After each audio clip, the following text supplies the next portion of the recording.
সেই যে মাননীয় প্রধানমন্ত্রী শেখ হাসিনা তার 400 কোটি টাকার মালিকের পিয়নের কথা বলেছিলেন, সেই পিয়নের কাছে ইউনূস সরকারের কি কাজ? প্রিয় দর্শক, আজকে এটি নিয়েই কথা বলবো। তার আগে আসুন আমরা একটু শুনে নিই গত বছরের 14ই জুলাই চীন সফর শেষে গণভবনে আয়োজিত সংবাদ সম্মেলনে শেখ হাসিনা এই আলোচিত পিয়ন সম্পর্কে কি বলেছিলেন। আমার বাসায় কাজ করে গেছে পিয়ন, সে এখন 400 কোটি টাকার মালিক। হেলিকপ্টার ছাড়া চলে না। হ্যাঁ, বাস্তব কথা। কি করে বানালো এই টাকা? যখন আমি জানছি তাকে বাদ দিয়ে তার কার্ডটা সব সিজ করে সব আমার ব্যবস্থা আমি নিচ্ছি। প্রিয় দর্শক, আমাদের রিসার্চ টিম সম্প্রতি এই আলোচিত ব্যক্তির সাথে কথা বলেছিল। তার নাম আপনারা অনেকেই জানেন, জাহাঙ্গীর আলম। বর্তমানে আমেরিকায় গ্রিন কার্ড নিয়ে সপরিবারে বসবাস করছেন। আমাদের প্রতিনিধিদের সাথে আলাপকালে তিনি প্রথমেই বলেন, প্রধানমন্ত্রী যে পিয়নের কথা বলেছেন সম্ভবত সেটি তিনি নয়, যদিও মিডিয়ায় তার নাম এসেছে। তিনি আরও বলেন যে তার 14 জেনারেশনের সব সম্পত্তি মিলালেও 400 কোটি টাকা হবে না। তিনি স্মৃতিচারণ করে বলেন যে 30 বছরেরও বেশি সময় ধরে তিনি জননেত্রী শেখ হাসিনার সাথে আছেন। তার মা বাবা জাহাঙ্গীরকে শেখ হাসিনার কাছে আরও 30 বছর আগে তুলে দিয়ে বলেছিল যে আমার এই ছেলেটাকে আপনার কাছে দিয়ে গেলাম, এবং সেই থেকে জাহাঙ্গীর কিন্তু জননেত্রী শেখ হাসিনার সাথেই আছে। 32-এও ছিল, সুধা সদনেও ছিল, গণভবনেও ছিল। এমনকি 2004 সালের যে 21শে অগাস্ট গ্রেনেড হামলা হয়েছিল, তারপরে নেত্রীকে নিয়ে গাড়িতে করে যখন সুধা সদনে আনা হয়েছিল, সেই গাড়িতেও এই জাহাঙ্গীর আলম ছিলেন।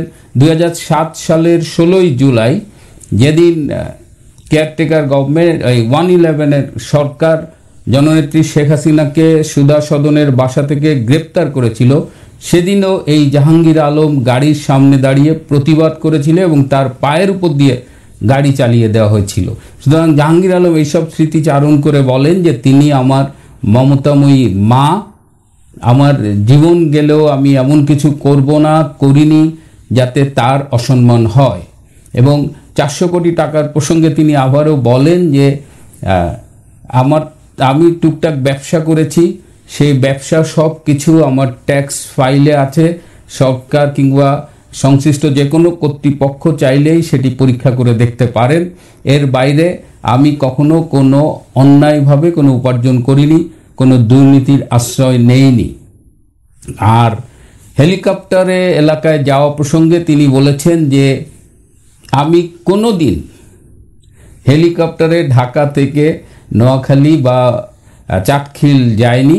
উনি চাটখিল উপজেলার সন্তান, বৃহত্তর নোয়াখালীর রাজনীতিতে একটু জড়িয়েছিলেন, আওয়ামী লীগ নোয়াখালী জেলা শাখার সহসভাপতি ছিলেন, এবং তিনি মনে করেন যে তিনি রাজনৈতিক কোন্দলের শিকার। কারণ গত 23শে ডিসেম্বর 2023 সালের ডিসেম্বর মাসে তিনি যে মাননীয় প্রধানমন্ত্রীর ব্যক্তিগত সহকারী হিসেবে কাজ করতেন, সেই পদ থেকে তাকে অব্যাহতি দেওয়া হয়। এর পেছনের কারণ যেটা আমরা জেনেছি যে তিনি চেয়েছিলেন নোয়াখালীতে এমপি ইলেকশন করতে, এবং তিনি আওয়ামী লীগের কাছে দলীয় মনোনয়ন চেয়েছিলেন। এবং গত নির্বাচনে আপনারা জানেন যে একটা স্বতন্ত্র প্রার্থীর একটা ট্রেন্ড চালু হয়েছিল, এবং জাহাঙ্গীর আলম দলীয় মনোনয়ন না পেলে তিনি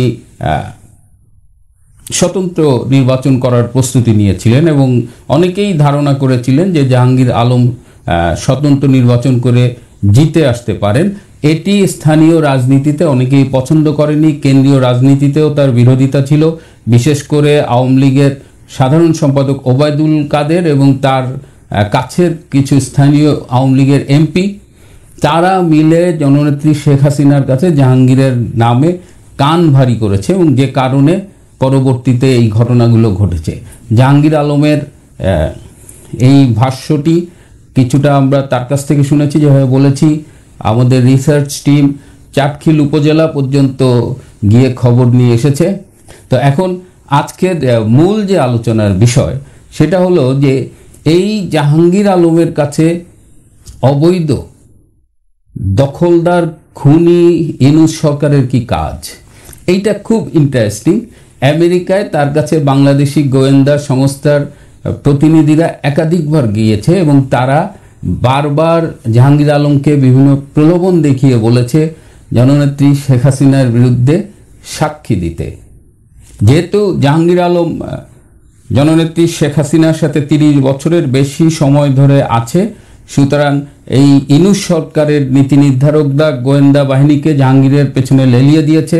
জাহাঙ্গীরকে বলা হয়েছে জাহাঙ্গীর যদি শেখ হাসিনার বিরুদ্ধে সাক্ষী দেয় তাহলে দুদকের সমস্ত চলমান অভিযোগ থেকে তাকে অব্যাহতি দেওয়া হবে, তাকে বাংলাদেশে অবাধ যাতায়াত করতে দেওয়া হবে এবং তাকে অর্থনৈতিকভাবেও প্রলোভন দেখানো হয়।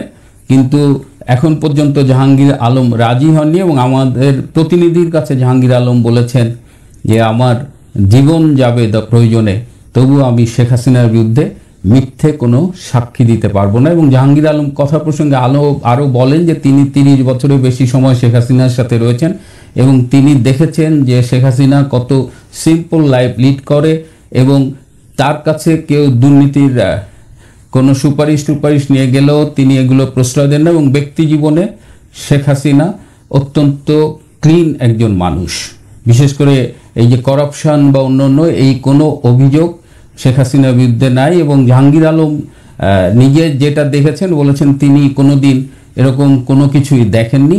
Sheikh Hasina is a clean politician এবং জাহাঙ্গীর আলমের সাথে কথা বলে যেটা আমাদের প্রতিনিধিদের মনে হয়েছে he is very devoted to his leader Sheikh Hasina. কিন্তু আমরা খুব অবাক হয়েছি যে ইউনূসের এই অধ্যত্ব দেখে এবং এই যে শেখ হাসিনার বিরুদ্ধে শত শত মার্ডার কেসের মামলা, আওয়ামী লীগের অসংখ্য নেতা নেত্রীর বিরুদ্ধে অসংখ্য মার্ডার কেসের মামলা এবং ঢাকা থেকে আমি কূটনৈতিক সূত্রে জেনেছি যে বিভিন্ন হাইকমিশন এম্বাসির হাইকমিশনার এবং হাই অফিসিয়ালরা খুবই বিরক্ত যে এদের আমরা চিনি এরা অনেক অন্যায় করতে পারে, বাট ইট ডাজেন্ট মিন যে তারা খুন করেছে বা মার্ডারের সাথে জড়িত ছিল। তারপরেও ইউনূস সাহেব কিন্তু থেমে নেই, তার পায়ের নিচে মাটি সরে যাচ্ছে। তার আর বেশি দিন নাই, এই জানুয়ারি মাসের শেষেই আমরা একটা রোডম্যাপ পেয়ে যাব যে তার পরিণতি কি হবে, কোথায় যাবে, ইস্তিমুর বা কী হবে, এগুলো আমরা জানবো। কিন্তু খুবই অবাক করা বিষয় যে দেখেন আমেরিকায় জাহাঙ্গীর আলমের কাছে পর্যন্ত তারা গোয়েন্দা সংস্থার লোক পাঠিয়ে তাকে প্রলুব্ধ করার চেষ্টা করছে না। আমরা এইটাকে তীব্র নিন্দা জানাই এবং আমাদের আসলে ভাষা নেই যে একটা মানুষ নামতে কোথায় নামতে পারে। একটা মানুষ নোবেল বিজয়ী, শান্তিতে নোবেল বিজয়ী, সারা পৃথিবীতে তাকে মানুষ কত শ্রদ্ধা করে, দেশবাসীও তাকে একটা সময় শ্রদ্ধা করত, কিন্তু এখন আমার মনে হয় না সেই শ্রদ্ধার আসনে তিনি আছেন। কিন্তু সামান্য ক্ষমতা পেয়ে, অবৈধ ক্ষমতা দখল করে তিনি যে পৈশাচিকতা, যে উন্মত্ততা, যে নৃশংসতা দেখাচ্ছেন তা আমাদের স্তব্ধ করে দেয়।